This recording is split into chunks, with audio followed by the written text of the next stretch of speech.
Hello, everybody. Today we're talking about Lauren Dumolo. We are on part 5. This one's called 4 Weeks Earlier. We're in for a wild ride. This is the Complicit podcast, award-winning podcast about Lauren Dumolo, and Paul will be on here in a bit. So, since you're all here, for some reason it said there were 0 people. Please hit that like button. I'll remind you to subscribe, share, all of that. We have 5 more or 6 more episodes to complete the series. Again, apologies for me being late, but everybody else that's here, I want to welcome you, Jackie and Hot Mess Akinis, Tiffany, Sweetie Brooka, Brooka Hire. There's Jay, and good to see all the mods. Carly is here now. I don't think I told her earlier. So today we're seeking justice in any way possible for Lauren Dumolo. Just a few minutes late. Sorry, you guys are used to me being on time. My bad. All right, so let's get into it.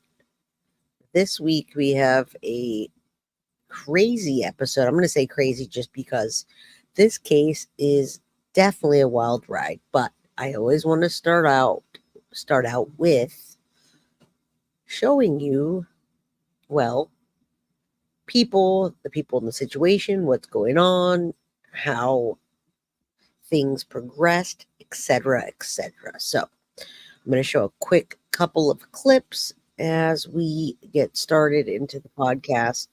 And this is a quick clip about 4 Freedoms Park and honoring Lauren Dumolo. And then I will.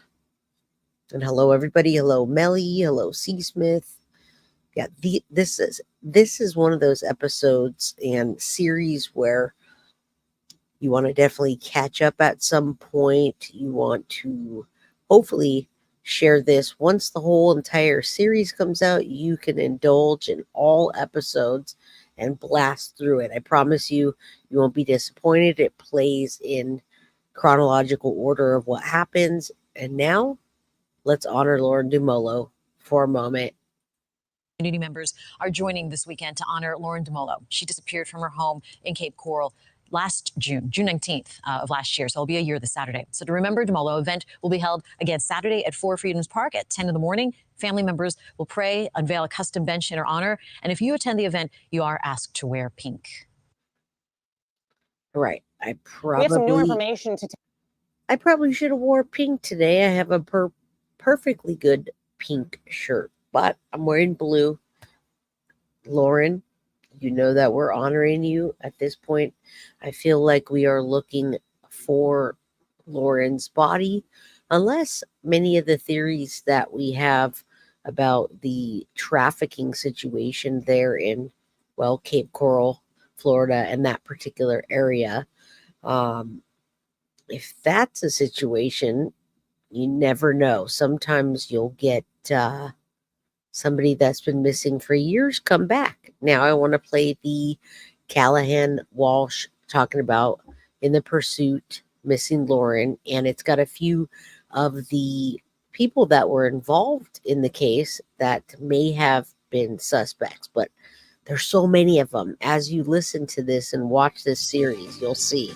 Callahan Walsh is an advocate for the National Center for Missing and Exploited Children. And now, quickly, Callahan Walsh, in case you don't know, is John. Wait, is it John? Yeah, John Walsh's, so America's Most Wanted. And some people didn't know that John Walsh did America's Most Wanted because his first son with his wife, Adam Walsh, went missing from a shopping mall in the 80s. And well, I hate, as much as I hate to say the brutality of it, well, he was found later decapitated. So Adam Walsh went on John Walsh went on a mission. He made his life a mission to seek justice. Hence, America's Most Wanted that ran for many years, and now In the Pursuit with his son and him. He'll come in there from time to time. Now, I can't play a whole episode, Carrie, because no, they just won't let me. But I am going to play this, and we're going to talk about Lauren Dumolo in The Pursuit, The Missing, and I'm going to show a clip of it because we are doing a podcast today. That's automatic 360. All right, let's go. He has a new TV special called In Pursuit, The Missing. Yeah, this is very fascinating because the special showcases two mysterious disappearances, one of which was a very high-profile disappearance, right here in Southwest Florida. 29-year-old Lauren Dumolo was last seen at her apartment in Cape Coral on June 20th, 2020. She's been missing ever since. Callahan uncovers some dark secrets and learns that certain people in her life might not have had her best interest in mind. So that being said, Callahan joins us now live with more on what he has learned about this case and what people can expect in this new special. Callahan, first and foremost. And this is really awesome when you have, well, we had Dr. Phil picking up on the show just because it's nationwide. And then The Pursuit, they make it their, well, his father made his life mission, and now him, that was his brother that was, well, brutally, his life was taken. So hello to everybody. Hello, Carrie. Thank you for helping me put this episode today. I really, Jackie, believe that her boyfriend is suspicious as well, Gabriel Pena, and we'll talk about him more. We know, yeah, Dr. Phil, shake my head at him. We know that Paul Dumolo was not a fan, and he should be on here in a little bit. He's having dinner with his lovely daughter, Cassie, which is Lauren Dumolo's sister. Foremost, thanks so much for joining us this morning. What can you tell us about this case now? Well, this case is one that rocked the Cape Coral community. You had a young mother who disappeared without a trace. She left a lot of belongings behind, and there were a lot of activities that surrounded her disappearance that proved to me and to law enforcement that she wasn't somebody that was planning on leaving town or committing suicide or anything like that. Her purse was found at a park very close to her house that had all of its contents in it. She had applied for a job just the day before. She'd paid up her rent. And if you know, you know. There's Paul.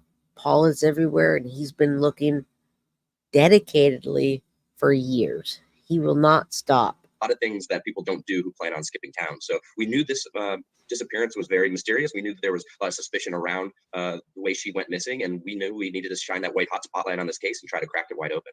We know that you and your team came here to Southwest Florida. You spent a lot of time looking at this case. We covered this case, obviously, a lot with this being in our home market. And one of the things I find remarkable about your special, you talk a lot about a shirt that was found. It was found in Four Freedoms Park, which is a very popular park and in a small area. So many searches had taken place there that we covered, and yet something turned up after the searches.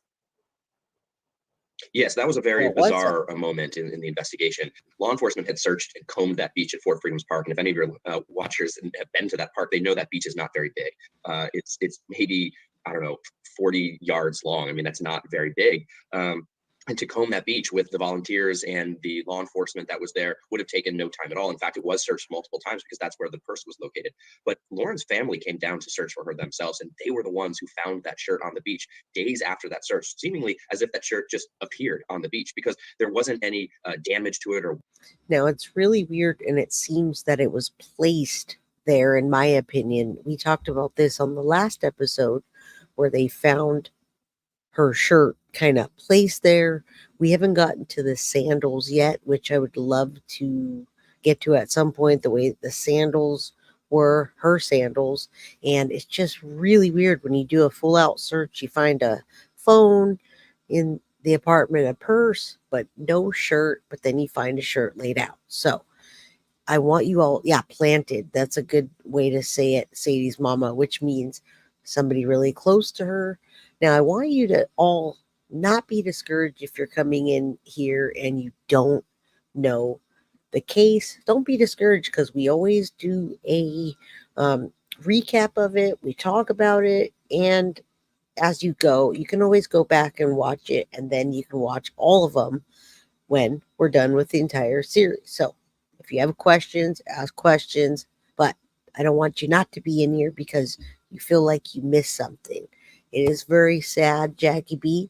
And at the end of the day, we're here dedicating our time to Lauren Dumolo in the search for justice, whatever that may mean. Like Davy says, whether it's finding out what's happening with her, what happened as it goes, if we're ever going to find a body, was she trafficked, who is it going to be, will they open the case?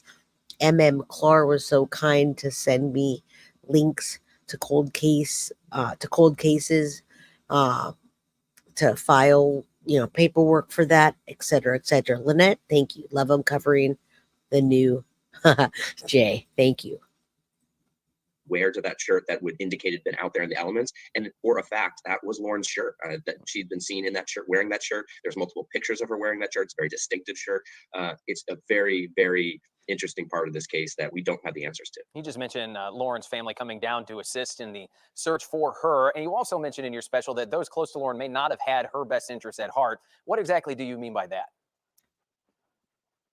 So Lauren, unbeknownst to her family, was hanging around with a few individuals that didn't have such great past, had rap sheets a mile long, including an individual who was actually in prison at the time of her disappearance, who had just been sentenced prior to her going missing for mishandling human remains. A young girl had OD'd and they'd wrapped her body in a carpet and dumped her body.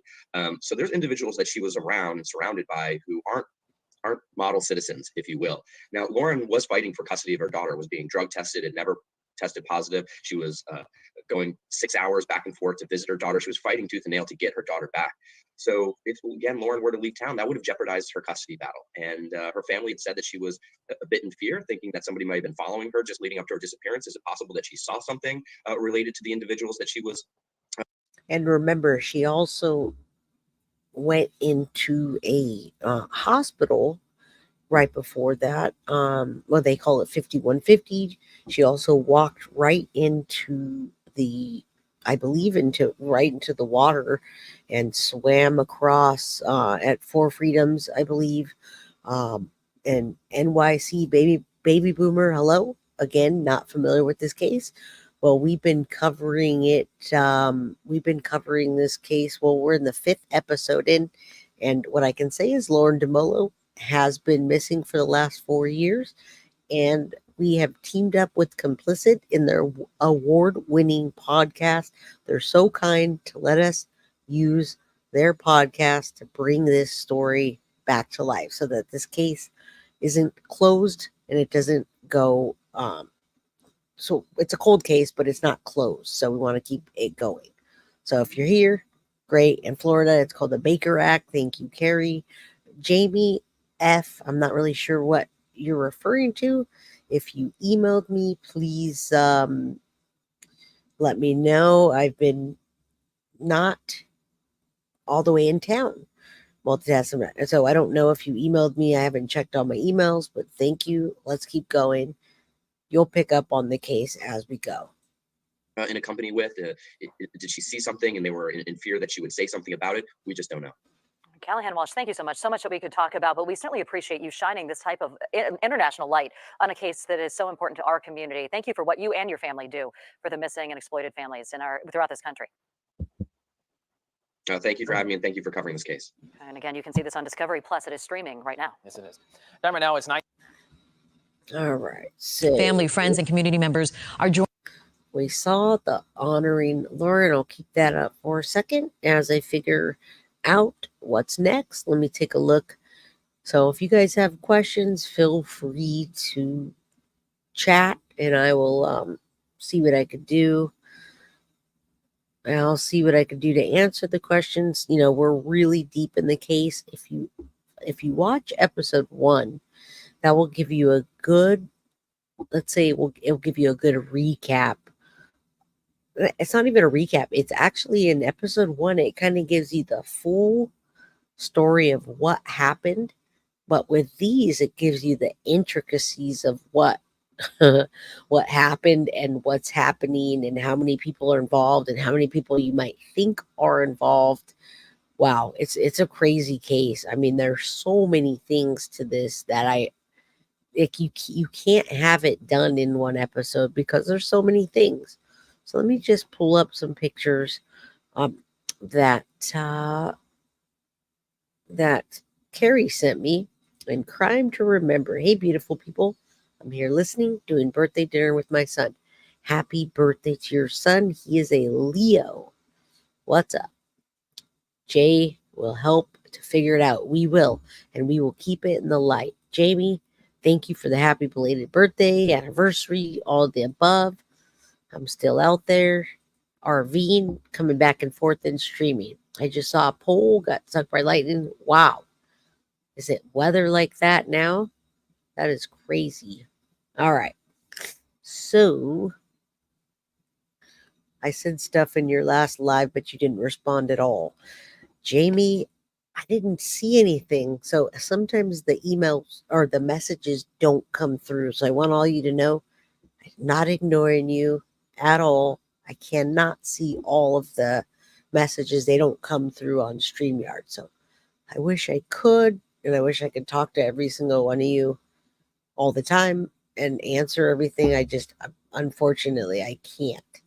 But you're always welcome to email me and we can talk further about whatever you want to talk about. I just can't see it all. We were talking about the Chris Watts case earlier today. And yeah, so let me take this down and I'll pull up some pictures. I also have an article that is very interesting. The article is of another woman in a similar situation that went missing in Cape Coral, and it seems that it could be something that's related. It could be something that's involved. Who knows? But I do hear a lot of trafficking information in that area. I hear that, and I think Petty just posted some numbers and statistics. Gen X is not sure why I can't figure it out. My brain's like, where do I find it on the homepage? Are we looking to what are we looking to do? Oh, you're looking to upgrade. Carly is the perfect person to help you upgrade to the next level. She'll be able to show you how to do that. So Carly, if you want to help her with that, that'd be great. There's a link right here, and it says if you just go YouTube guilty of crime / membership, and then I believe you actually sent instructions. You did or Bree did, and you made all the marks. I don't want to make this about that, but somebody could help you. Thank you, Jamie. You cannot buy my book at Barnes and Noble at all. It's only available on Amazon. All right, and Melly, I'm obsessed with you and the crime crew. So thank you for being here. I appreciate you. Like, share, subscribe. That's what helps get us in the algorithm. And Kathy Rivera, thank you so much for the $5 super sticker.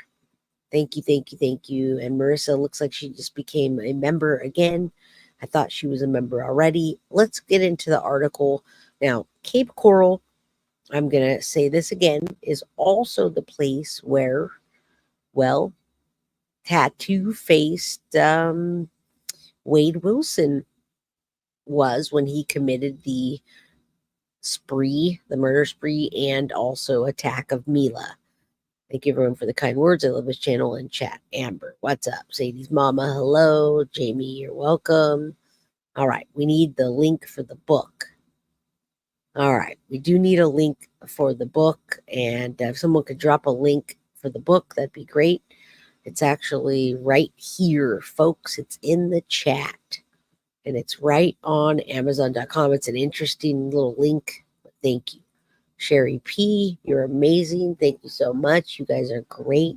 Someone also sent me a super, no, it's not even a super. Everything's super, everybody. Someone sent me a Cash App earlier, and my Cash App went wonky. So if you sent me that $40 Cash App, thank you so much. I was downloading the app and it went wonky. So if I can find the name, I will. Turn on. Lindsay Roberts. Thank you so much for the $40 Cash App. All right, let's get into this. I'm going to read the article. We're going to talk about needing a search party for Adam drives Helen. He's missing. Just kidding. All right. So Cape Coral Now, we remember the officer saying, if you remember the officer saying, out of all of the missing people or murders, 14 at the time happened and they were all solved. Well, let's see about this one. I think they later, yeah, they do. As a matter of fact, Cape Coral, this is where it happened. This is where the crime was committed. Actually, we don't know if the crime was committed. This is where Lauren Dumolo went missing, folks. So Lauren went missing in Cape Coral, and I wanted to show you a related article. Cape Coral woman's, and then it says overdose. Death wasn't reported. Please say 3 people charged. Interesting. Cape Coral Fire Department hosts a grand opening ceremony. Okay, so this is not related at all. I don't have a video. I was sent a Facebook one, but I couldn't get in, so I'll read it for you. I've been on a reading frenzy lately, folks. I've been reading for days, papers and papers and papers, and I love it. Okay. 2 men were arrested this week on drug charges linked to the death of a Cape Coral woman whose body was found in April. Now, this is around the time, April 17th.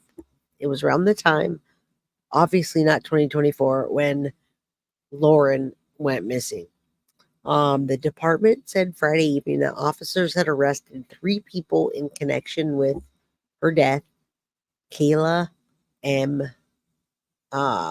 Museo, 19. Residents reported they found her body along a road in Gator Circle on April 17th. That is scary. So this is the young woman. Now, this was in 2020. They arrested 3 people, and I'm glad that they did. I'm glad that it didn't go unsolved. There seemed to be a lot of crime. There seems to be a lot of crime around there. People missing, murders, trafficking. Okay, so Jay, it's related. Carl was arrested. Okay, so I didn't get the full backstory. Haven't got there yet. So we're going to relate this. I don't want to give any spoilers, but this is going to be related. So we're working through this together. Carrie, thank you. It's in the same town as far as we know right now. We have this guy's mug. We have another mug on a mug shot on the thumbnail. It's crazy. Not a lot of people knew about it, right? There's a lot of cases like that. Who is Felipe Rea? And I've seen you quite a bit. Raiders, thank you. You know, I am in San Jose, and Raiders go back and forth between LA and Oakland. Where are they now? Is it all right? And we could chat later. I don't want to cut into Lauren's time, but I'm still out RVing, Jamie. Thank you. All right, so this man or demon or monster, people who do this, is arrested. Lee County Sheriff's deputies arrested John Kaiser and Carl Crow. So Carl's who's going to be linked into the case. 52 in North Fort Myers on Wednesday. Cape police also arrested Amy, a woman, Amy Siggers, 52 of Cape Coral on Friday. They were jailed on charges of tampering with evidence, mishandling human remains, and a failure to report a death linked to Maceo. The first charge is a 3rd-degree felony, while other 2 charges are misdemeanors. So sad. So I'm glad that we're bringing this to light. I've never seen this case. And Carrie, I don't know if Paul needs help at all, but I can't watch my phone while I'm doing this. So if he does, I send him the link if you can help him. All right. Deputies arrest 3 in North Fort Myers. More. Father situation beyond 19-year-old Cape Coral daughter's control costs her life. The Lee County Medical Examiner's Office determined Maceo had died from an accidental overdose. Police reported. And now we have this guy. And I believe this guy is the one on the thumbnail, which is probably Carl. Read also. Melly, read my mind. Sweetie, the the governor office returned my call. You're going to have to tell me about that. Now, I don't know if you all know, and I'll get back into reading this, but this is related to the case. Sweetie, which is a sweetie, called the governor's office about the Lauren Dumolo case because we're trying to do detective work ourselves, file paperwork for cold cases, and get the Lauren Dumolo case back into the light. So let me just put down here, and if you want to tell us if there are any information, or did you miss the call, or what happened, Lauren Dumolo, and I'm going to put still missing, so you guys know, 4 years later. But we are not done, and we will not let this go. And I follow cold cases, but this is an absolute mind-boggling case, and so many twists and turns for it. Yeah, this guy's creepy looking. Another case that is potentially linked. Crime Remember says guilty of crime. You in San Jose? That's where my police officer friend was supposed to be. Yeah, I think we talked about that. I live in San Jose, California. I've been in San Jose since I was 21. So I'm 45. I've been in San Jose for 24 years, folks. All right. Yeah, justice all the way for Lauren and all the other women that we don't know about that are in this town. And for some reason, there's a high crime rate. So this is Carl Crow, and this is the guy that I put on the thumbnail with his mugshot. Maceo, a North Fort Myers High School student. Wow, she was a high school student. Had lived in the area for about a decade. She was born in Bethlehem, Pennsylvania. While friends and relatives noted a troubled past, she was due in a court on bond revocation. They recalled revocation. They recalled she was sweet and loved animals. Now remember, she's 19, she's in high school. So if she was doing a little drug use or hanging out with her friends, trying, experimenting, that's by no means any kind of, addict or anything like that anybody should write off. And it seems like sometimes that happens. Carrie says when Lauren was on again and off again with Gabby, she was on again, off again with Carl. Well, Carl looks scary, and thank you for relating that. I'm sure we'll get into it, but I always appreciate the insight. Okay, so this is her on again, off again between Gabby and Carl. Police said that they're seeking also Thomas B. Bartley, 46, and Denise R. Maggie, 39, who faced the same 3 charges. So it seems like she OD'd, and then they tried to hide it. Instead of calling the cops, the police, 911ing it in, dropping her off at the hospital, they did something with their body. Police asked that any information, the whereabouts of these, call Crime Stoppers at, it's easy to remember, 800-780-TIPS. And you can see that on the screen. Regarding Wednesday, after Kaiser and Crow, or the rest of them, deputies said they acted on a tip and performed an undercover drug buy, leading to a search warrant of the home. So it seems like these people here were selling. She bought, OD, and then they probably hit her body. I can look more into this. I looked, but I couldn't find a lot. Regarding the Wednesday after Crow, the deputies said they acted on a tip. Okay, I already said that. They did a drug buy, and it led to the search warrant of the home, and then these people arrested. You can see their ugly mugshot. Crow of Cape Coral now faces 19 charges. Kaiser of North Fort Myers faces 10. Seegers was in the Lee County Jail late Friday with no bond. So that's Amy. Yeah, she looks like she's probably 45, folks, but she's probably my age, 45, but she looks like she's like 80. So this guy looks scary, and this guy looks mad. And rest in peace to this young lady that had probably a bright future and, doing a teenage thing, which we never want that to be. All right. Yeah, Lauren did need better friends. Just sad. And we found Adam drives Helen. All right. So I didn't find any articles or anything about this. I wanted to look into this more, but for some reason I didn't find any clips or anything. So Paul's not on here. We're going to start getting into the episode. There are so many different episodes and so many bonuses and so many things that we have lots to cover anyway. So let's stop sharing this, and I'm going to come on here, and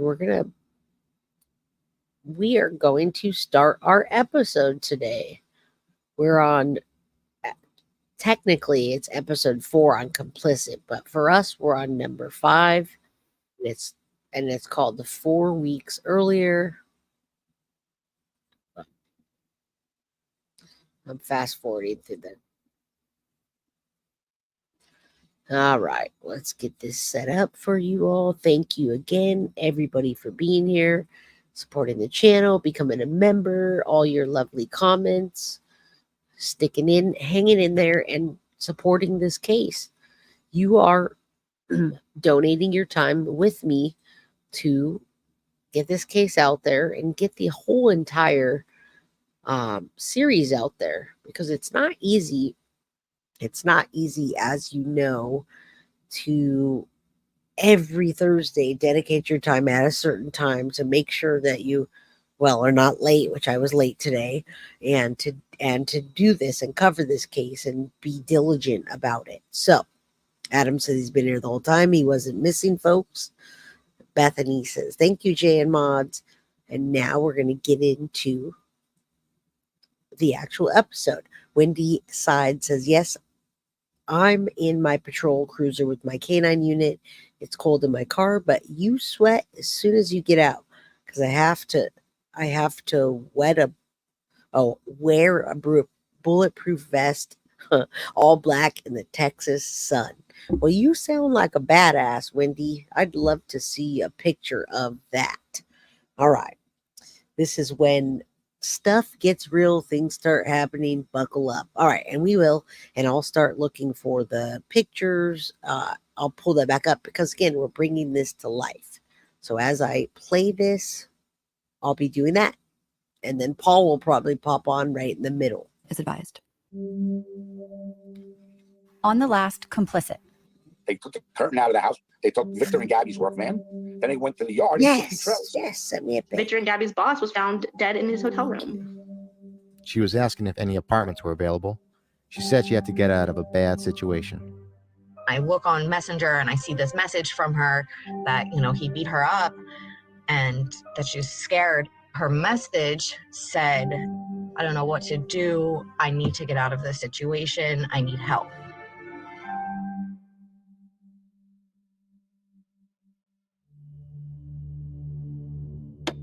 In 29 days since his missing Cape Coral mother was last seen, Lauren Dumolo just turned 30 on Tuesday.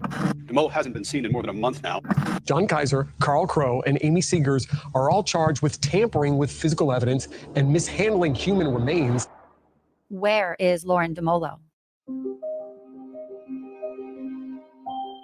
I'm Hillary Wadsworth. And I'm Caitlin Body. And you're listening to Complicit.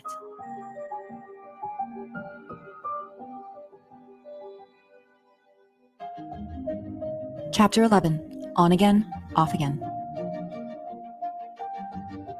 Up until this point, the main events regarding Lauren's disappearance have been told in chronological order as they've happened, and we will continue to tell that story a bit later.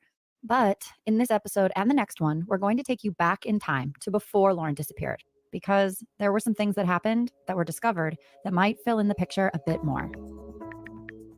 We'll start with the alarming text message Erica received on May 22nd, 2020, exactly 4 weeks before Lauren disappeared. Lauren wrote that Gabby had beaten her up pretty badly and that she was scared, that she needed help. She also said it was the first time this had happened. She said, he's never hit me before. Shit's crazy. I need to get out of here. Remember, folks, we showed pictures a couple of episodes back. Can you make the picture bigger? I can. It's a picture of the podcast. So let me do it this way. I have it on 2 people, so I can adjust it after. No problem. When Paul comes on, I'll change it again. It's the actual podcast, and I'll save it, and I'll update that. And then when Paul comes, we can change it. All right. Is that okay for you? It's just the podcast. There's no images or anything like that. So that's why I had it that small.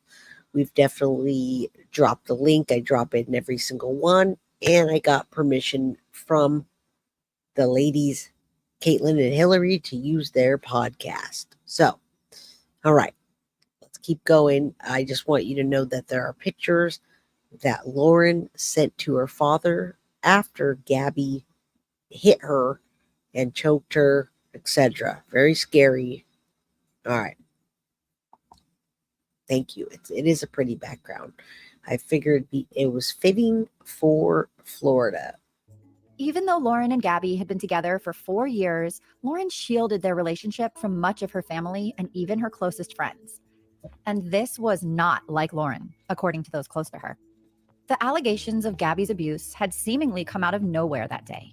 After all, Lauren had only posted happy, smiling photos with gushing remarks on social media and told people that Gabby treated her like a queen. She'd even remarked to her online spiritual brothers and sisters that he was the best thing in her life. So, what happened on May 22nd to change all that? We're now going to dig deeper into Lauren and Gabby's relationship. As much as we can, that is. We'll start with a new voice. Meet Christian, another very close friend of Lauren's. My name is Christian. I met Lauren about 8 or 9 years ago down in South Florida. Lauren's like family to me. You know, when I met her, it was like I had just like an instant connection with her. You know, for me, I believe that like we have multiple soulmates in life. And like for me, Lauren was like one of my soulmates. Lauren and Christian had lived together for a good amount of time. Lauren had even lived with Christian's family at one point. They were close and they had been through a lot together. I've seen pretty much every side to Lauren that there is. I knew, you know, the father of her daughter, and, you know, like anyone that Lauren ever dated was seeing, important people in her life, her friends, you know, guys that she was dating.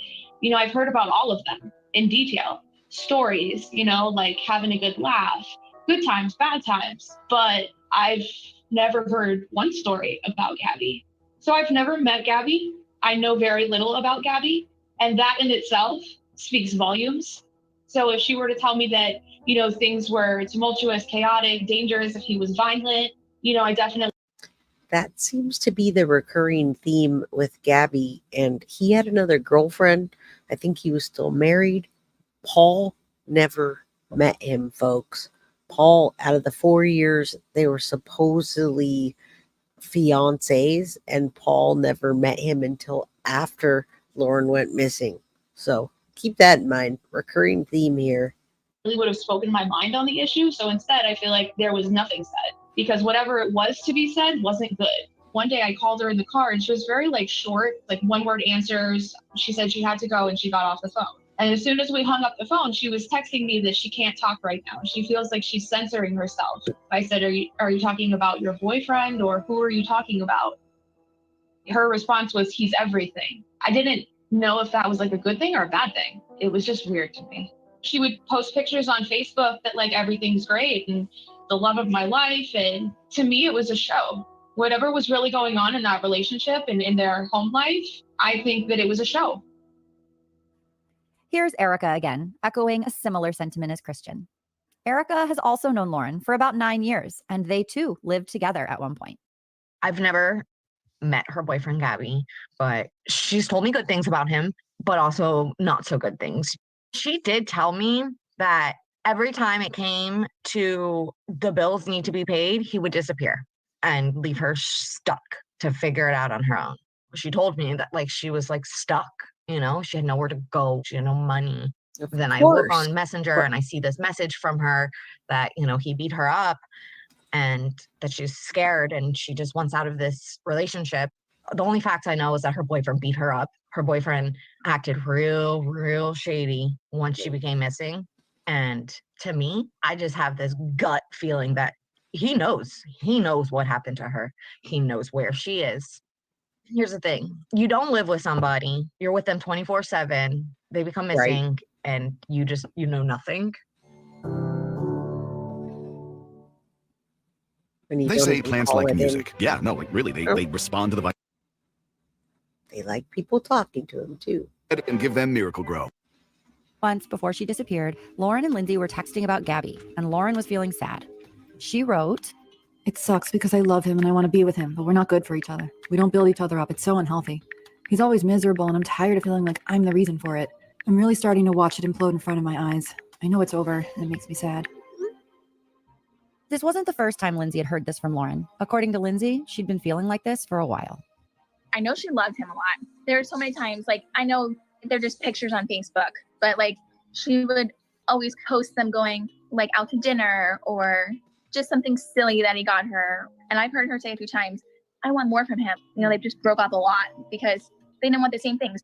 But it seemed like even within the family, there was no clear answer about Lauren and Gabby's relationship or the status of it. Her and Gabby had broken up, and she was distraught over the breakup. And they talk on the news like, oh, this is her longer boyfriend. As far as I knew, they were broken up when she disappeared. I don't know why no one talks about that. I heard from Jeffrey a few times because Gabby would confide in Jeffrey. I can't do this with your sister anymore. I can't. She's just too difficult. Whatever the situation was, I don't know. But then he'd take her back in a minute. It was a toxic relationship, clearly. Yeah. I mean, they were breaking up all the time. Paul, living so far away, kept in close contact with Lauren, but had limited knowledge of Gabby. And what he did know, he didn't exactly like. For one thing, Gabby was 14 years older than Lauren, which caused him to raise an eyebrow. But their age difference wasn't the only thing that concerned Paul. I looked up his background and, he had domestic violence charges against him. Remember when we said the Lee County Sheriff's records are public? Those charges were filed by Gabby's ex-wife back in June of 2014. And Paul wasn't even talking about records just in Florida. Gabby also had public records in Racine, Wisconsin, which we'll circle back to. I know he had other charges, I believe, with drug charges and alcohol. He had all sorts of issues. Yeah, I didn't understand what the hell my daughter was doing with him. I didn't know that he was beating her all the time, which he was. I only found that out about a month prior to because she sent me pictures. I have 6 daughters. I never hit my daughters, ever. And I'll be damned if somebody else is going to hit my kids. I have a real hard time with that. Lauren seemed to have hidden this abuse from her friends and family who she might have thought would intervene on her behalf. I didn't know because she didn't want to tell me. I don't know if it's out of embarrassment or whatever, or knowing what could possibly happen to Gabby if I come down there. She had called me a couple of times and said that they would argue. And I had always offered for her to come here and stay for a while, that it was always a safe haven for her, that wherever I was in my life, no matter what I was doing in my life, that I would always be her safe haven. And she said, I know, that's why I love you, Aunt Sue. And she said, but no, I'm going to get through this.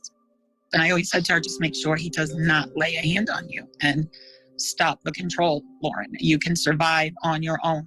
And I am always here to help you no matter what. And all of us are here.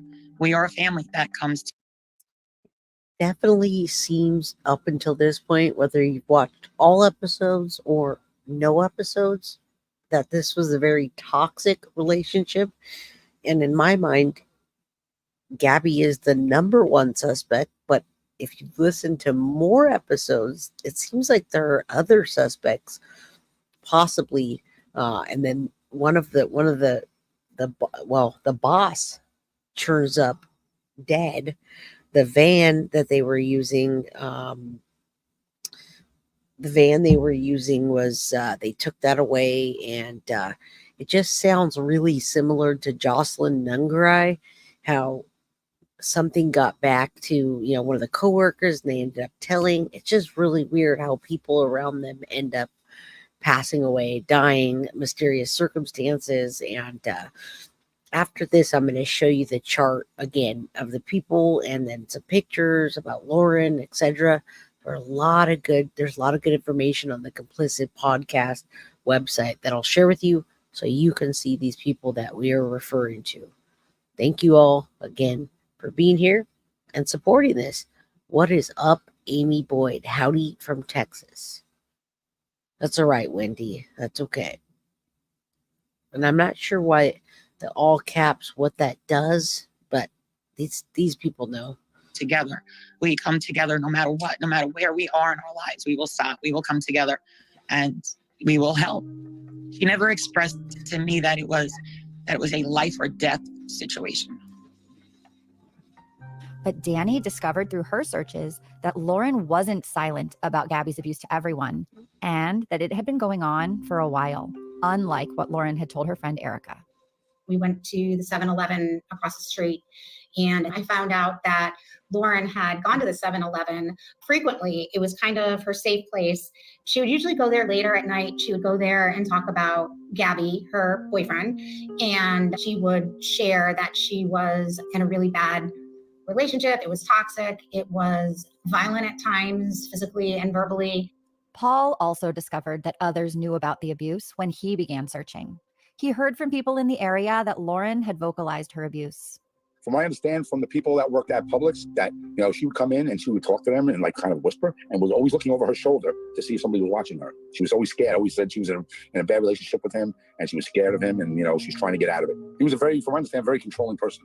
You know, if she was going to go out and do something, he would take all her makeup, take clothes that she didn't want her to wear. If he got mad at her, he would take the Wi-Fi so she didn't have a phone. She couldn't even make a phone call because she only had a Wi-Fi phone. So he would unplug the Wi-Fi and take it. That's the kind of guy he was. Lauren's relationship with Gabby has been described as, quote, on again, off again by her family. Ridiculous, folks. This guy seems like an abuser and a controller, a control freak, a cheater, and maybe he even had part to do in a murder. Thank you, Synth Server. The algorithms don't like that, and I couldn't figure out, on the hiccups, why they don't like all caps in this, because they think of it as yelling and hate speech. So thank you. What if I talk just like you can talk as loud as you want? I can't hear you. All right. Family. And Cassie would come to find out that off again with Gabby meant on with someone else. Oh. Hold on. They say plants like music. Same Again, she would stay with Carl. Apparently, they had an intimate relationship. Okay, here's Carl. Talking to her like her. There's Carl, folks, and Carl is the guy's mug shot that I showed you earlier, and he is on the thumbnail. So that's Carl. So many people in this case, and I'll show you again after that. We have a chart. You need a chart to keep up on this. Her acquaintances, they say yes. Like Gabby knows of Carl. Carl lived nearby. It's unclear how or when they met, but he was also significantly older than Lauren, and he too had accumulated a litany of arrests and convictions, again accessible through public records. But that didn't seem to faze Lauren, who on more than one occasion said that she felt safe with him. It's also my understanding that Lauren hung out with Carl because she felt safe, which I feel like anyone that's in a toxic relationship or doesn't have a lot of friends may find safety or reassurance in somebody who's big and built and has money and has a car, and maybe it's not like the best line of work, but doesn't automatically make them a bad person. Carl was a businessman, but his business wasn't exactly legal. Carl was an alleged drug trafficker in the area, with ties to that 808 apartment complex mentioned in the last episode, according to Danny. He had recently become more well-known to the public when he was arrested on charges of tampering with human remains and failure to report a death to the medical examiner, among other things. It is. He had a bunch of people doing drugs at his house. I guess his house was a big drug party house, and a lot of girls went missing. 2 girls were killed there. They died of overdose. Then they hid the bodies. I know he went to jail before she went missing, but this is all things that I've heard since she went missing. I never knew any of this at the time. It was reported that on April 17th, 2020, the body of a 19-year-old woman had been discovered along a road. All right. That's who we just talked about earlier. So thank you for sharing that, Carrie. That is crazy, because now there's another possibility that could have happened. Now we know Lauren had dabbled with drug use, and there's another possibility that could have happened. And then the staging, they could have something could have happened. They could have gotten rid of her body and then placed her purse out on the bench, left her phone at home, and put a shirt there. Wow, there's so many things that are going on in this case. And see you later, Amber. Thanks for letting us know. All right. Wow, lots of possibilities. road in Gator Circle in North Cape Coral, which is about 14 miles north of Four Freedoms Park. Her cause of death was ruled an accidental overdose, which allegedly occurred at the residence where Carl lived. Instead of reporting the incident, he and 4 other people conspired to wrap the woman's body in a carpet and attempt to hide her body on the side of a road. His house was raided, drugs and related paraphernalia were found, and he and 2 of his associates were arrested on May 20th, 2020. 2 more were on the run, but would soon also be found and arrested on June 10th. There were rumors of additional overdoses, as Lindsay mentioned, but this was never confirmed. Carl was subsequently released on bail on June 28th, 9 days after Lauren's disappearance. He would later be arrested again on drug-related charges, and at the time of this podcast recording, he's still incarcerated and awaiting his trial. We did reach out to his lawyer for comment on their relationship, but we haven't heard back. We'll circle back if we do. There are many questions about Lauren's involvement with Carl. For example, it's unclear if Lauren was present at the time of the overdose incident or the raid on Carl's house and subsequent arrest on May 20th. What's also unclear is the timeline of Lauren being on again with Carl or on again with Gabby. But what? All right, and we'll pause it at that and say hello to Papa Paul. Hey, everybody. Thank you for being here. Hi, Jay. What is up? Hi. What's up? How are You just said that. What's up? What's going on? I was waiting for you. I was patiently waiting. I was at a Chinese buffet, hon. I'm sorry. Hey, you're all good. Did you tell your daughter Cassie we said hello? I did. She said hello back. Good. Sorry she didn't have time. You know, she headed back to the house. You know, she had the kids with her and all. And so, but she said, you know, she'll try to make time. Next week, things has been really hectic. She had a problem. No, all good. Yeah, the transformer in 9 apartments in her apartment complex went out. So for the last month, she's had only half electricity, no air conditioning, nothing down. Oh, no. Oh, yeah. I understand. Yeah. I understand more than anybody. Everybody says, Papa Paul, Uncle Paulie. We got all kinds of Pauls in the house. So, do you have any knowledge of the on again, off again situation with Gabby and then Carl? Yeah. You want to tell us anything about that before we continue? Yeah. Well, about 2 months prior to Lauren going missing, you know, her and Gabby were pretty much kind of split up. You know, she found out that he was seeing somebody else, and so she met this guy where she works. Can you hear me all right? Yeah, I can hear you fine. I don't know if that was me. Perfect. Turned up. Okay. So anyway, she met this guy, Carl, where she was working. At the time, she was working 2 jobs, but then one job shut down. It was like a restaurant type bar type thing because of COVID. So she only had Taco Bell. So she met him. She met Carl. They seemed to get along really well. And I guess that was about 2 weeks, maybe a month before she told me that she was pregnant. Right. And I was like, and at the time, you know, when she called me, I didn't know nothing about her and Gabby naturally because she didn't really tell me much about her relationship, you know, with Gabby. And she certainly didn't tell me that they were having problems and that she was with this other guy. So when the time came, I was like, do I say congratulations or, you know, pretty much exactly like, or what's the deal? And she was like, no, SMH, shaking my head. And I was like, oh, shit. So, you know, she said to me, Dad, all I could say is I'm not sure if it's Gabby's or not. I was like, oh, shit. You know, kind of in a way, I was kind of happy because I didn't like Gabby. And even though I never met him, I didn't like him. You know, from everything I saw, pictures of him, the way he was, and his demeanor and personality. And, you know, I just didn't like him. So, anyway, she said, no, that's not good either, you know, but I'll keep in touch with you. I'll let you know what's going on.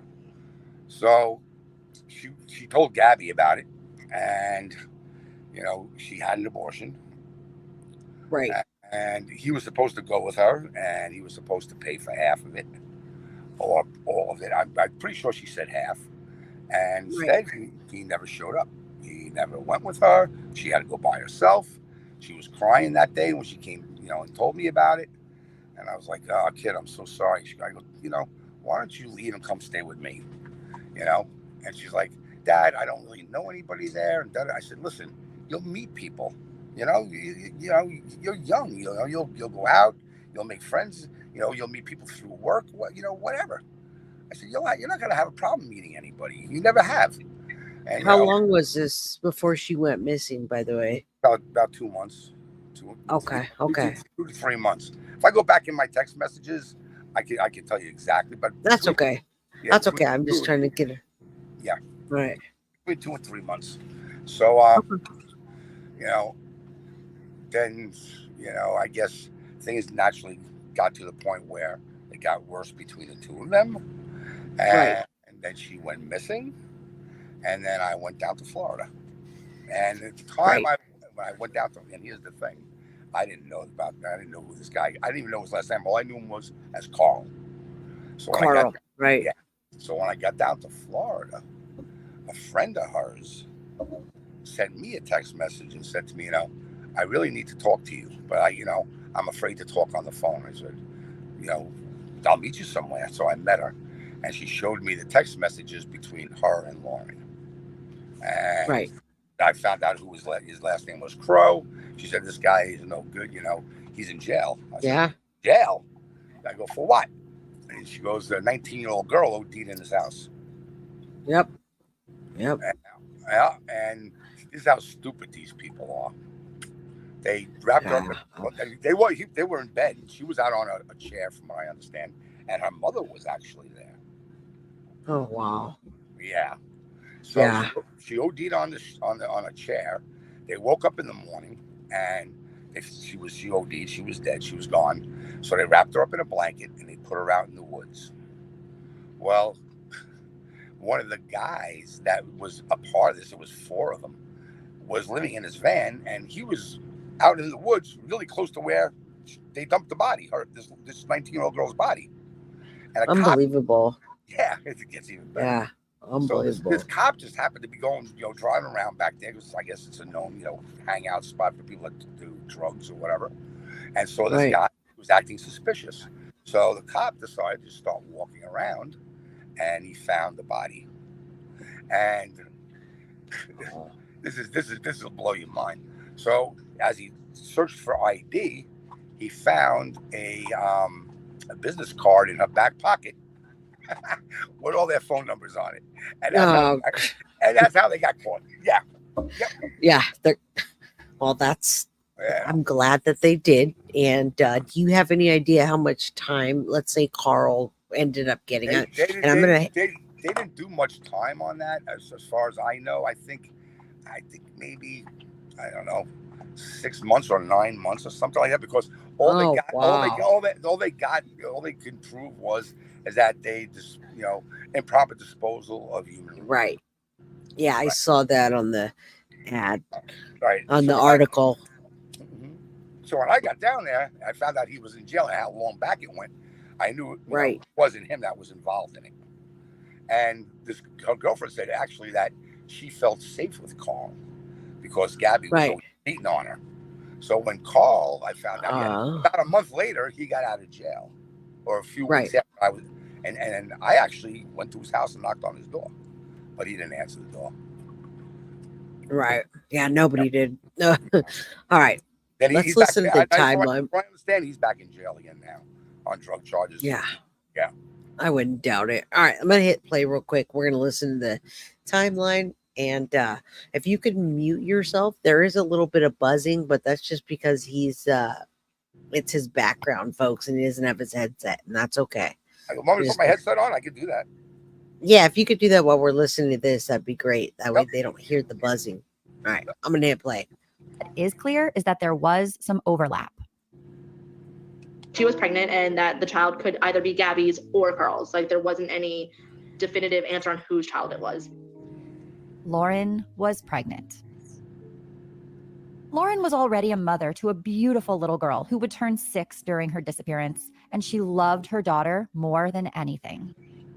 The love for her daughter, when she speaks about her daughter, her whole face just lights up, She loves that little girl with all her being. But Lauren did not currently have custody of her daughter. We will get into more detail about that in the next episode. But for those of you who have been wondering where her daughter is or concerned for her safety, she's fine and safe and with her grandmother, not Anne, her other grandmother. Likewise, Gabby did not have custody of his children. Lauren had talked to Lindsay about her situation. I think they weren't opposed to having more kids, but I think they were both wanting to get their kids back before they brought any more kids into the world. But Lauren loves kids. Clearly, Lauren was facing a difficult decision.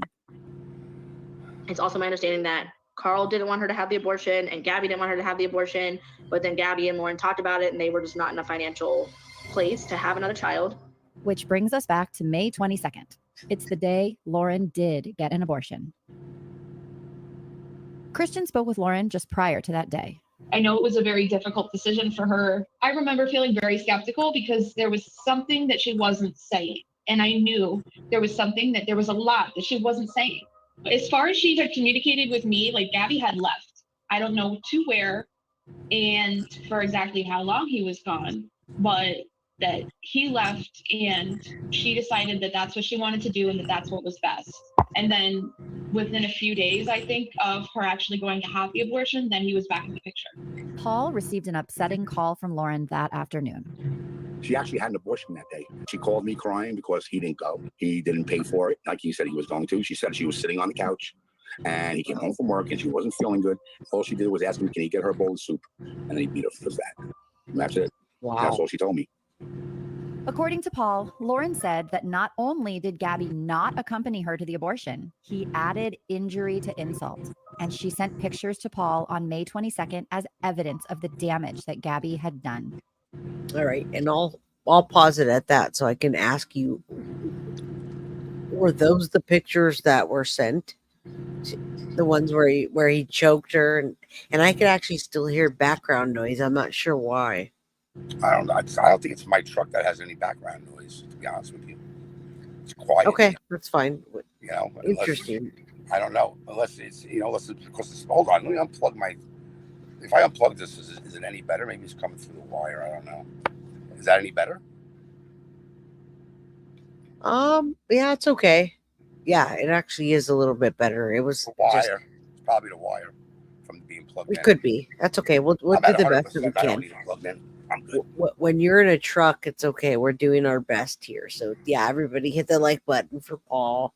Hello, Cindos. Thank you all for being here and supporting the Bring Home Lauren, hashtag Bring Home Lauren. So the pictures, so he didn't show up for her and then he hit her. Were those the pictures that I saw last time? That was about 2 weeks, 3 weeks, maybe a month tops before she went missing. That's the first time I ever found out from her, or from anybody for that matter, because she never told anybody that he hit her. And I didn't find out until after I got here from speaking with people that he was hitting on her all the time. I never knew that because she wouldn't tell me. Yeah, I mean, abusers usually are. They start off slow sometimes, and then that's. I don't think that was the case. I don't think he started off slow. I think he was like that. Was like that, though. That's not going to be my guess. And she just knew that if I found out about it, I'd be on a plane, and she probably would not be in a relationship after that. Right. Understood. And well, yeah, definitely, he would have been well deserved from him. All right, yeah. Thanks, Paul, for being here. We're gonna keep going. I just wanted to ask him about the picture. So let's hit play. Let's get this episode through.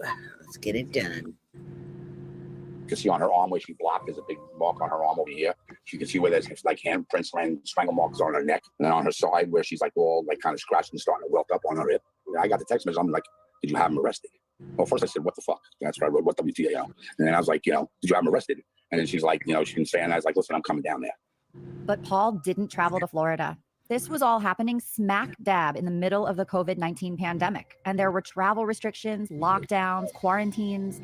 Paul decided he would wait until it was safer to travel, but that didn't mean he wasn't concerned about his daughter. To Paul's dismay, not only did Lauren not file charges against Gabby for the alleged abuse, she continued to stay with him, and they actually seemed to have rekindled their relationship.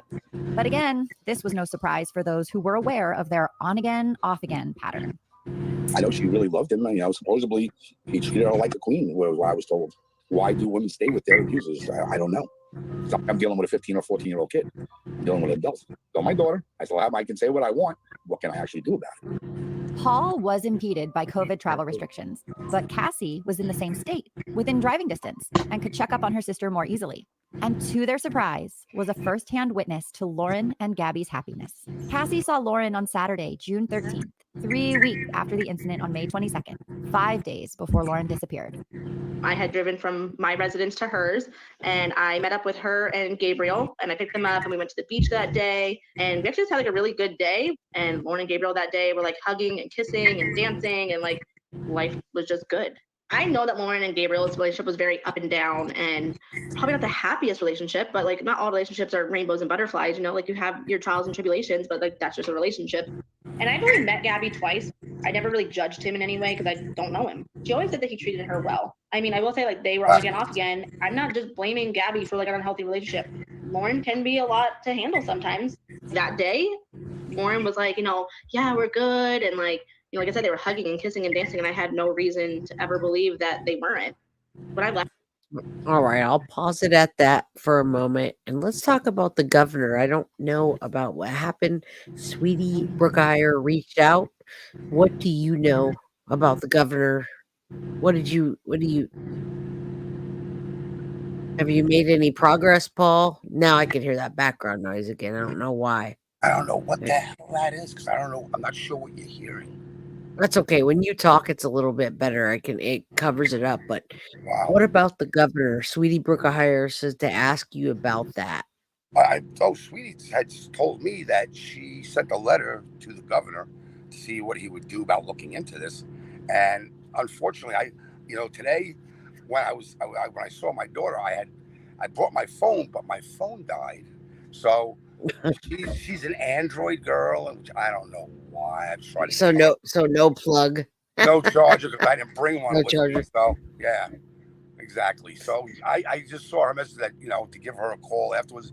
Something you need to ask Sweetie about the governor, because I don't know yet. Okay, which is fine. Well, after it's a work in progress. So you didn't have your charger today. We can work on that tomorrow. So we're trying to. Our goal is to what? Have them look at the case with fresh eyes, because it is an open case still. It's just gone cold. So what is our goal here? I'll ask you or Sweetie. I didn't see any of the notes. Paul. Are you asking me, or are you talking to Sweetie? Yeah. No, Sweetie's not on here. I'm asking you what. I didn't see any of the notes. I didn't see any of the notes. So what was the note? What do we?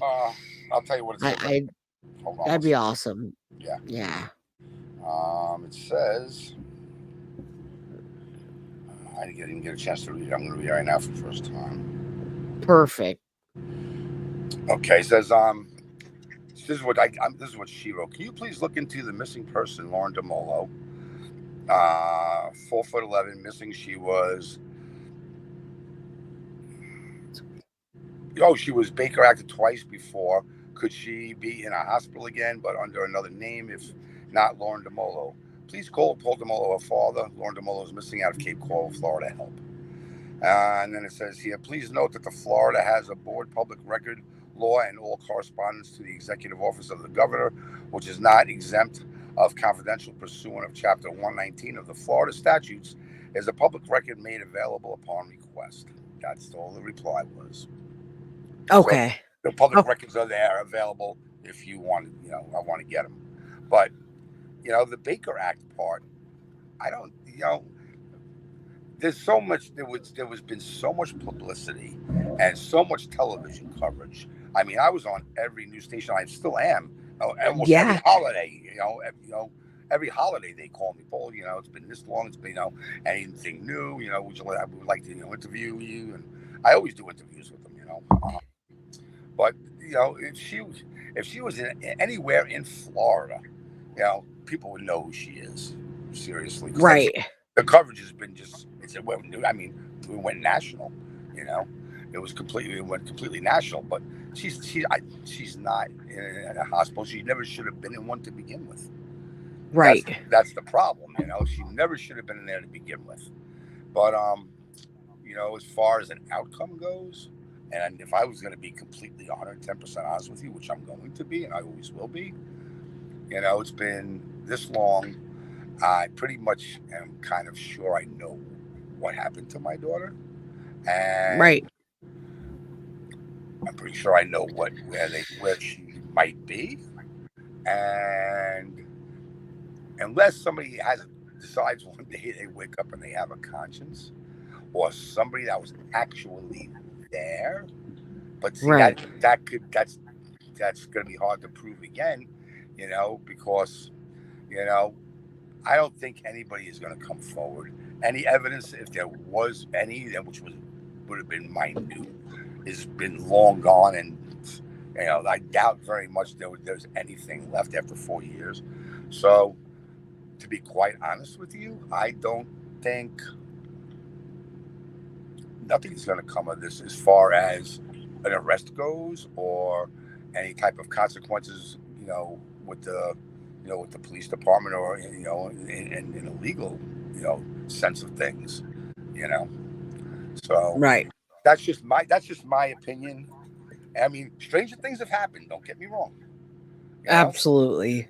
but Absolutely. from my understanding, most of the reason that nobody did, and there were people that I knew what happened and were in jail, and one guy was looking at like 35 years, and he wouldn't say a word, because not only do they know people outside, but they know people inside. See, and Lauren wasn't the first person that this has happened to. Now, why was she Baker acted again? Refresh all of our mind. Who Baker acted her? The Was first it time, Gabby? the first Yeah. time, she was with Gabby at her apartment, and then Okay. she left. She went to our mom's apartment. She wrote a note, and she said to her mom, "Tell Michaela I love her very much, and I don't know what's going on right now with Gabby and all, but just to make sure tell Michaela." And I guess her mom was worried, like she looked at it like it was a suicide note, but it wasn't a suicide note. She was scared. So what happened was, because I talked with her after she got out, and while she was in there the first time, she was in there for I think 3 days or 3.5 days, and Right. she was running away from somebody was chasing her. Somebody was after her, and Right. she was on the other side of the basin. And now the basin's really big out, in the main part, but Right. from right across the where the docks are, there's a hotel on the other side, and on this side of the park is more docks. So Right. she jumped into the water and swam to the park, because she said So somebody was is chasing. that why she was Baker acted then? No, because then what happened was somebody or people that were at the park called the cops.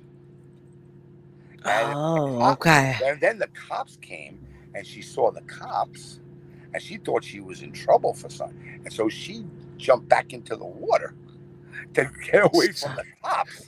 That's so crazy. Swear to God, yeah. It's Yeah. You say it's crazy. I know there's gators in that Yeah. place. That's how. Yeah, I and they were like, know. listen, you need to get the hell out of there. The cops, the cops say, you That's need to get how- the hell out. There's gators in there. And Lauren was a really good swimmer. That's how bad she wanted to get away. Yeah, Wow. yeah. She was afraid. So when she came out of the water, they bake her. Yeah. That was the first. Okay. Okay. And then and so when she went in, I became her proxy, and Right.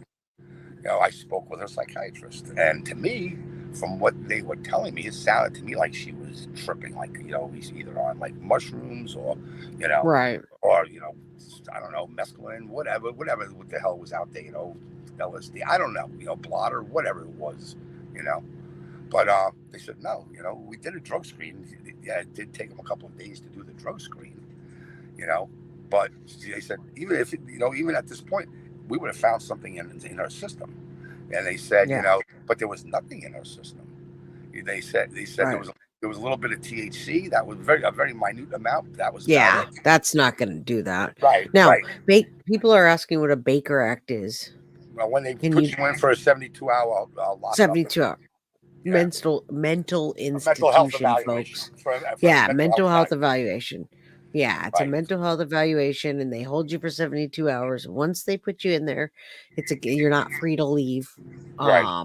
So, all right, let's keep So then going. This they spoke with her, and I spoke to the psychiatrist, and I was like, my next question was, is she schizophrenic? And he's like, right.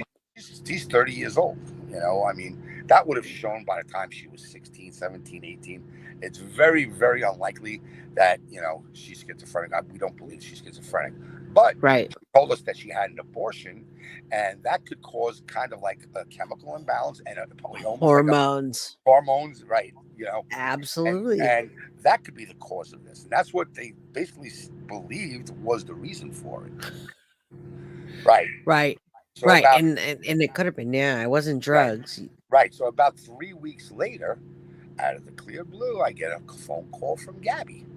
And this is once again during the day, and where he should have been at work, and the only person she was with again was him.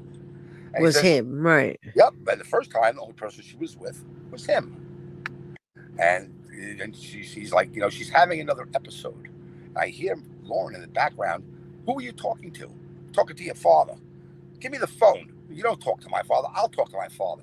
And she's like, give me the phone. And she ripped the phone out of his hand. And he's like, where are you going? She goes, I'm going outside to talk to my father in private. And so she walked. I heard the door. She walked out the door. Hold on, you okay? God, your sound went off. Say that again. Is it better now? Yeah, it's better. Okay. Hi, Avis. So I said to a kid, what's going on? He goes, Dad, I don't know. I don't feel right, but something's not right. I was like, let me ask you a question. Who were you with the last time? It was just you and Gabby was in the house? Was there anybody else there? No.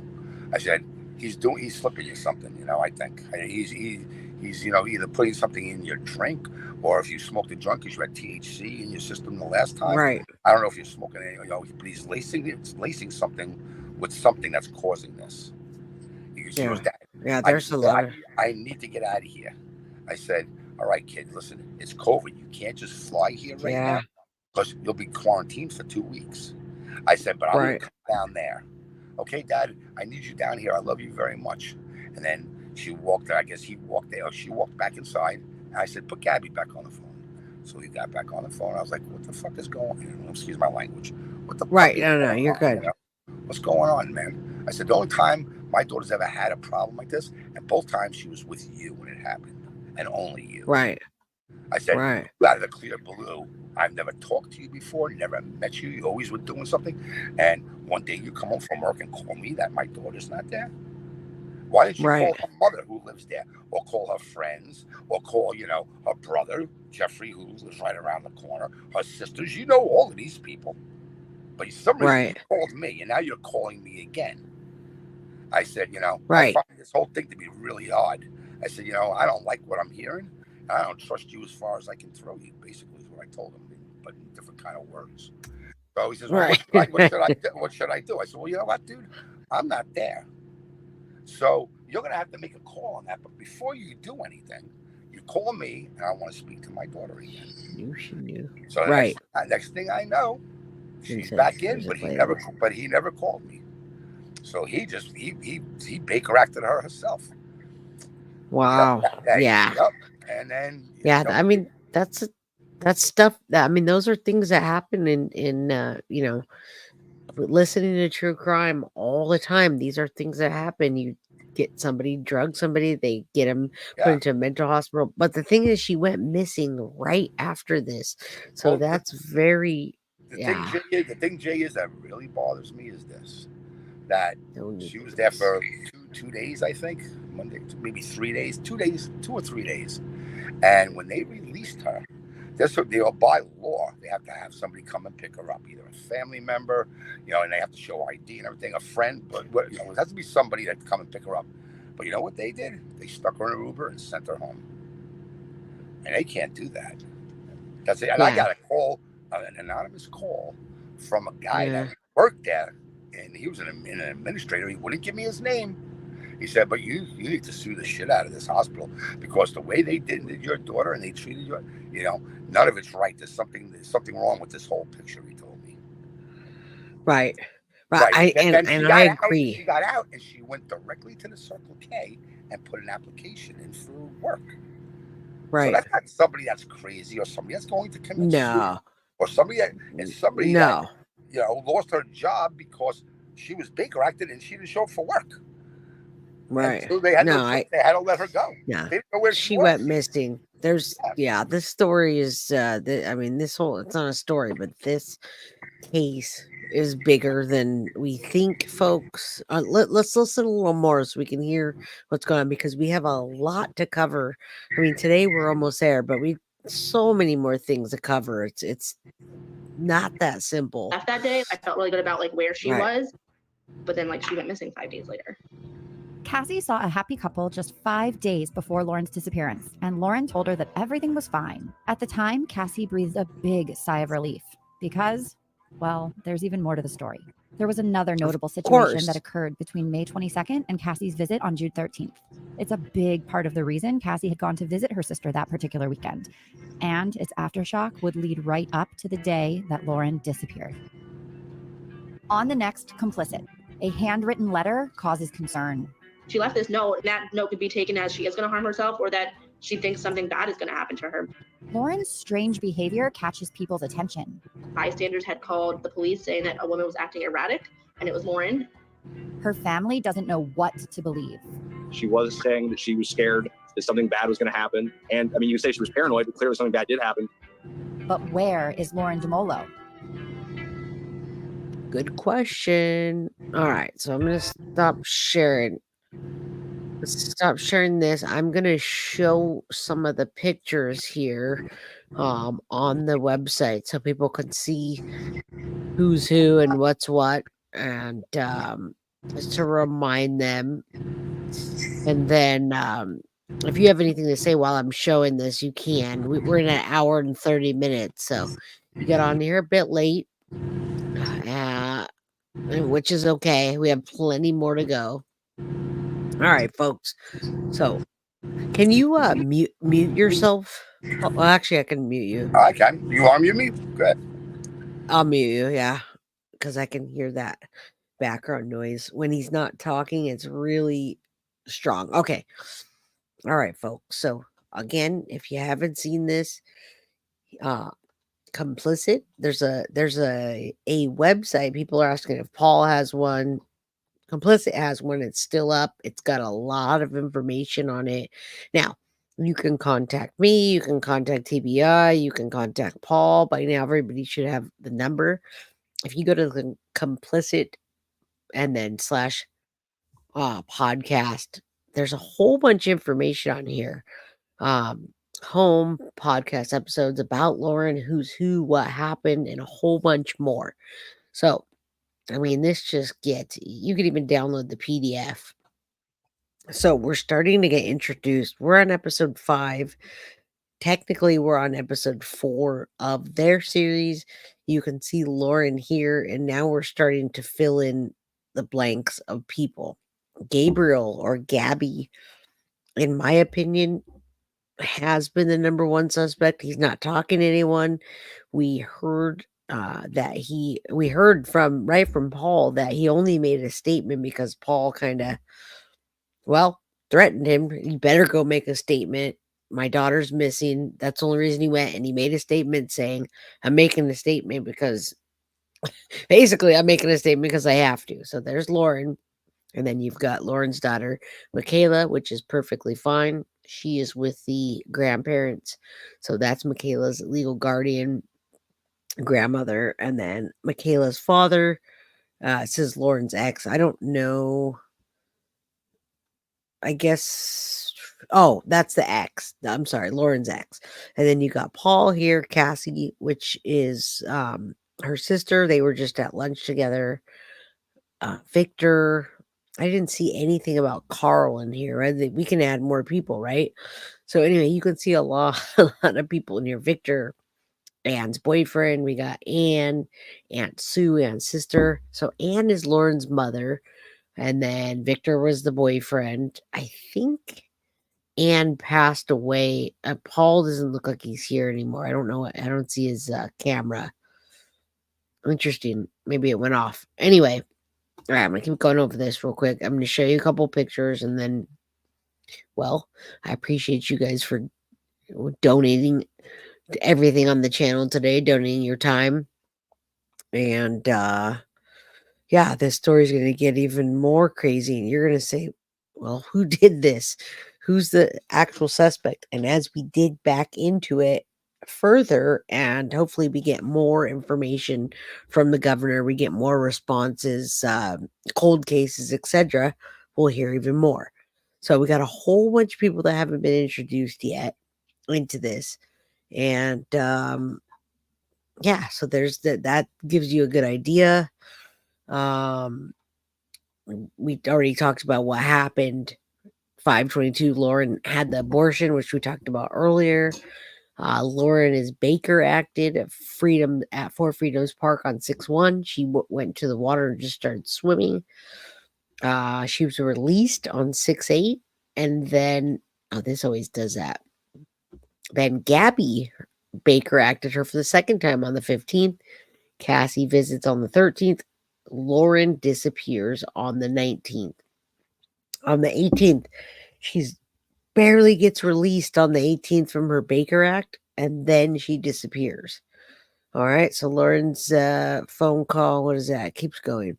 Lauren's phone call with Cassie, and then she disappears. Lauren's shirt's found at Four Freedoms Park. It's interesting because on 6/19, she disappears, but on 7/2, it was placed there, it seems. 2 days later, Gabby files a report. Unwillingly, he didn't want to. Lauren's cell phone is found in her apartment, and Lauren's status is upgraded to missing and endangered on 6/24. This is 4 years and about 2 months that she's been missing. Community gathers at Four Freedoms Park for a search party on 7/7, and there is a reward for $5,000. I don't know where we are on that now. Again, Paul is still gone. So thank you all for being here. Sweetie Brookahire says, I'm waiting for the governor to call me back. Well, thank you. And please let us know as this, Paul's back on. All right. There you are. You know what? Can you hear me? I can hear you. I'm going to lower it a little bit. Yeah. Okay. You know what happens when you put me on mute, it takes me off of the screen. I can hear everything that's going on. Oh, really? Yeah. Interesting. Okay. All right. So I wanted to show everybody that there are pictures of Lauren there, folks. I'm going to scroll through there just so you can see her, and then we'll say our final things, whatever Paul wants to say. Beautiful Lauren. This website's got everything on it. There's her baby girl.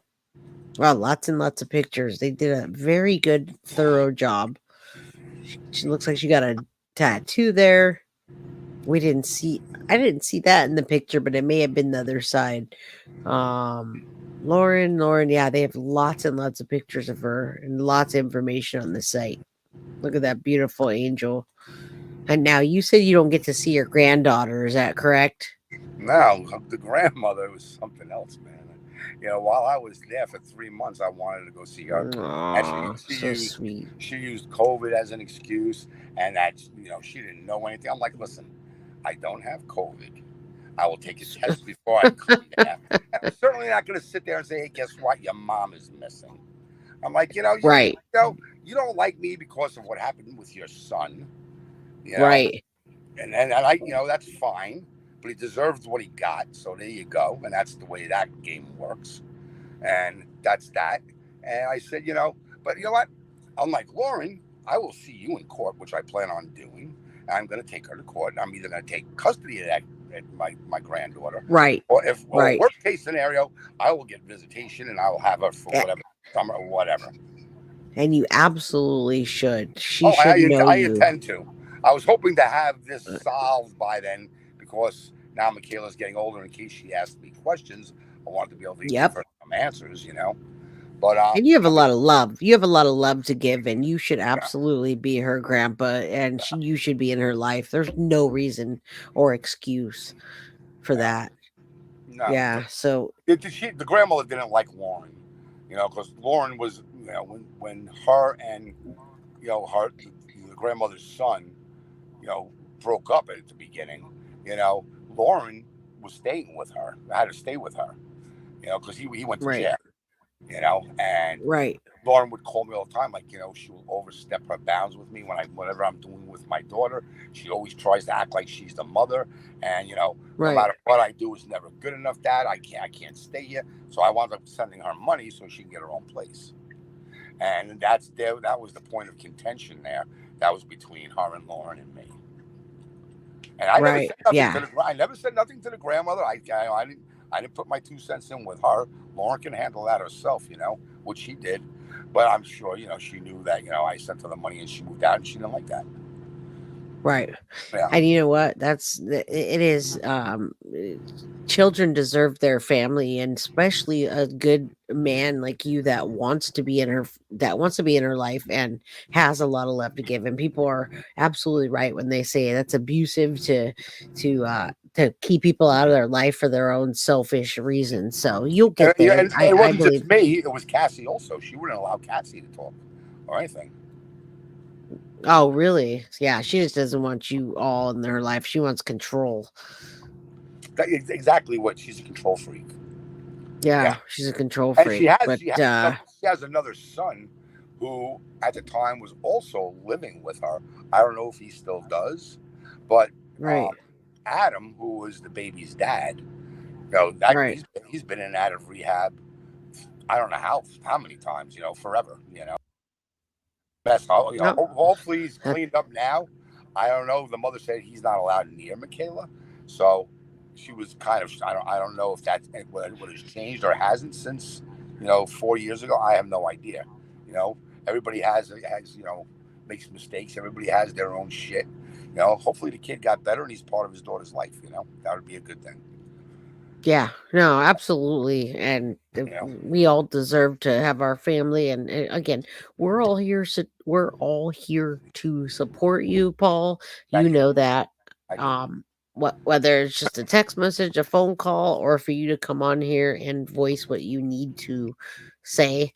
We're here. We're in it for the long haul, and even after. So, anybody that has questions after, it would be awesome if you guys would put those in the comments when we get off, because it's going to help the algorithm to get this thing rolling. And at last episode we did really well. I think we had like 1,500 views, which is quite a bit compared to the Complicit. Yeah, it is. I mean, like Madeline Soto gets 14,000, but it's a Madeline Soto case. But this will pick up when the whole series is done, and the more comments and the more people interact, the better it gets. So I'm looking at the Complicit. I'm looking at Complicit right now, and they only have like 112 views on their series on there. So I know most of it was Spotify, but 62 views on one. So we're doing really well, I believe, in bringing this to life and doing what we're here to do. Can I just reply to Kayla? Of course, of course. Felt that I think her response just now was something about she feels that being on your show that we're gonna find Lauren. Right. Yeah, right there. I'm gonna find your precious daughter. Right. I wasn't going to say this, but I know people truly believe that. But I'm going to just say my understanding from people that I know and that, lived by there and just whatever, that they dumped her in the Gulf. So if I'm going to find my daughter, it's not going to be it's going to maybe a hurricane. Something may wash up with DNA. But Right. otherwise, I'm not going to have where am I going to get a bone? Or Right. I don't need any of that. I really, my daughter. I know my daughter is at peace. Right. I know that when it's my time, I'll see her again. Right. I just don't like the fact that these people are walking around enjoying themselves. And that I understand, and a semblance of justice.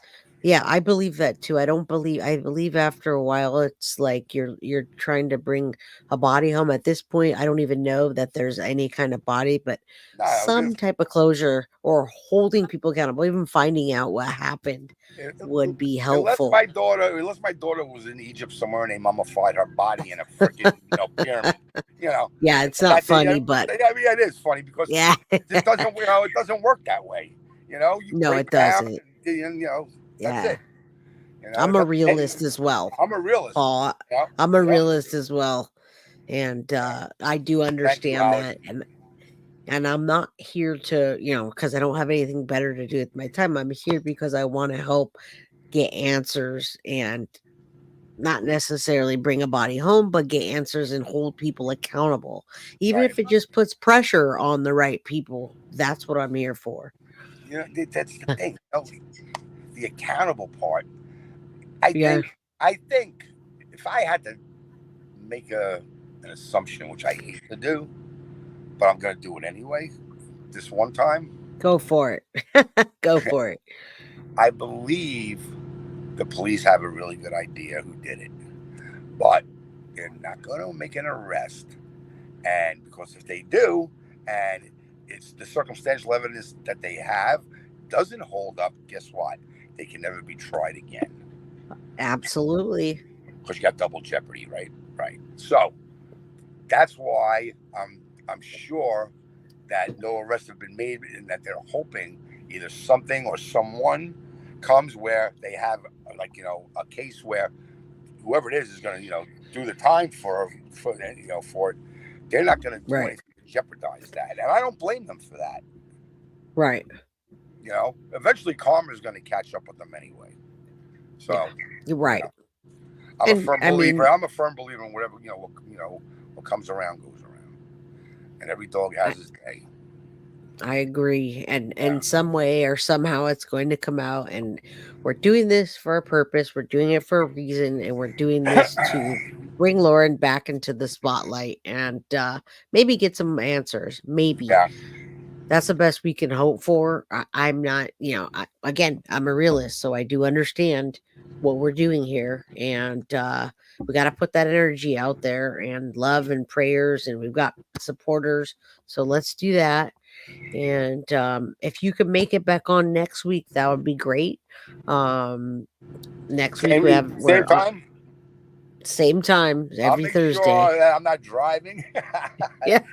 So the last time I really didn't have a choice. I had to. Oh, it's okay. It's okay. I was under a load and I had to get this load there. So I had. No, I appreciate you. I do appreciate I'll work my schedule out to the point where I'll have an hour to 2 hours, whatever, that I can pull over. Yeah. And walk. Yeah. Okay. It's always it's always going to be Thursday at 4:00 unless something crazy happens. Yeah, but if it does, so far, text me and let me know. Absolutely, I'll let everybody know. But I mean, I'm still not even back yet. I'm still at the RV park. I came home to film today, and then I'm going back. Last week I filmed because I'm dedicated to this, Paul. I'm dedicated to this, and I really want to. I appreciate every single person that's here, that Me is supporting, that actually that really care about an outcome with what's going on with my daughter. And this is the part that I think meant more to me than anything. I think I'm gonna put this out at this point because I really don't believe there's gonna be an outcome where someone's gonna face consequences unless it's whatever kind of consequences, but it's not going to be through the law. But anyway, the people of Cape Coral, of Fort Myers, and even outside of that, that area came together for my daughter. And these people did not know my daughter. Right. None of them. They didn't know And none me. of us. Yeah, none of us do either. Right. And and for some reason, Lauren has touched all of these people to a point where, they've come out of the woodworks doing searches, putting out posters and everything that and are still in the news. Everybody, it's just like, while she was here, Lauren, as beautiful as Lauren was also insecure with herself at times. Right. And all of us are. All of us and are. it was because all she wanted was someone to share her life with and love her unconditionally and just enjoy her life with that person. And the guys that she met, somebody I think said, why does she always go after the bad boys? I don't have any idea. Hey, all I can say is Wade Wilson and all the other women. All the other women that like bad boys. It's just a thing. I don't know what it is. And you know what? And it was like, because she's like somebody like your father, but I'm not a bad boy. I'm just me. You're a tough guy. When I was younger, that was a little younger. That was different. 20 years ago, but that was different different time. Right. But now, I'm to the point where I got to say this, and I don't know. I watched a thing on here the other day. It just came up, and I don't know why these things come up. And it was on YouTube, and it was this man from, I think he was from Iraq or Iran or something like that, and a younger black boy killed his son because he was Muslim. He was Muslim. Right. And because of this, I guess was around 9/11 or whatever. And in the courtroom, the father got up to say something. And you know what the father told that kid? What? I can't do this because it's just, I don't have that in me. I'm not yet anyway. And the judge literally cried and had to get up and walk away. I cried. But he told that boy he forgave him. And that he, he's not a bad person, and that, the world is evil and things happen and everybody makes mistakes, and hugged him. Right. I was like, that guy's a much better person than I am, and I would love to be like that. I just don't have that in me. Yeah, and you might someday. It's called growth, and who knows? I mean, I don't know. I mean, I see that happening. I watched the Brian Koberger case, and I see the different families. And one family, I think it's Ethan's family, the guy that's twins, and his mom is just like a saint. She's like a saint. She's like, I forgive him, and you got those people, and it's just growth, and we just know there's good. When we see things like that, we know the world has good and it has evil. That was my point with everybody and all you guys and everybody that came out. And then, it changed how I viewed things, especially with where people are concerned. Because so many people are so self-centered that, as long as it doesn't affect them or theirs, they can give a shit. That's what goes on in the world, Right. Which is all, that's not the way it's supposed to be. Right. Agreed. And that's why we're here, raising awareness, showing people that there is good in the world, and we're here for it. All of you are here for it. I love all of you, each and every single one of you. Thank you for spending the time with us, supporting us. Paul, I'm going to call this at an hour and 45 minutes. I'm going to say goodbye. Thank you, everybody. Thank you, Jay. If anybody has any questions, please just put them down in the comments. I promise you I'll answer. Absolutely. Please do. And let's get that in the algorithm. Paul, I will talk to you soon, and I appreciate you so much. Thank you. More than you know. You guys, I don't appreciate me. I'm doing this for my daughter. I appreciate you for taking the time out of your busy schedule and everybody else in their busy schedule just to listen to what's going on. I mean, I thank all of you. I'm doing this, for my daughter. I would do this for anybody. I get it, and I get it, but you and I talk outside of this, and just the conversations we have, and the relationship we're building. I appreciate you. So that's what I want to say is thank you, and you guys have a good night. I'm gonna go get something to eat. Thank Y'all you. take care. Bye. All right. Good night. Bye, all. Guilty of crime. I want to thank you for watching. If you enjoyed my content, please share this video, like, and subscribe. You can also follow me over at Facebook, Instagram, TikTok, X, or Gmail. If you'd like to donate to my channel, you can use Cash App or Venmo or PayPal. Thank you very much in advance. Guilty of crime. Are you guilty of crime?